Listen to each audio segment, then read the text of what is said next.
রাত্রে মানুষ যখন ঘুমে যায়, তোমার বিবি যখন ঘুম যায়, তোমার ছেলে যখন ঘুম যায়, তুমি নিশি রাত্রে ঠান্ডা পানি দিয়ে ওযু বানিয়ে নামাজের মুসল্লায় বসো। তুমি আবার যখন ডাক দাও রব্বুল আলামিন, পৃথিবীর কোনো মানুষ আমার গুনাহ সম্পর্কে জানে না, তুমি আমার গুনাহ সম্পর্কে জানো। আমি এমন গুনাহ করেছি আমার বিবি জানে না, বিবি গুনাহ করেছে আমি জানি না। আল্লাহ তুমি সব কিচ্ছু জানো, হে আমার প্রভু তুমি আমাকে মাফ করে দাও।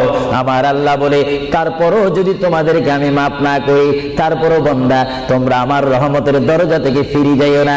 আমি তোমাদেরকে হুকুম দিচ্ছি, ওয়ালাউ আন্নাহুম ইয যালামু আনফুসাহুম জাউকা, বান্দারে যদি গুনাহ করে ফেলো আমার রহমত থেকে মুখ ফিরিয়ে তুমি চলে যাইও না। বান্দা, আকাশ পরিমাণ যদি গুনাহ করো, পাতাল পরিমাণ যদি গুনাহ করো, সাগরের পানি পরিমাণ যদি গুনাহ করো, পাহাড় তুলনায় যদি তুমি গুনাহ করো, আমার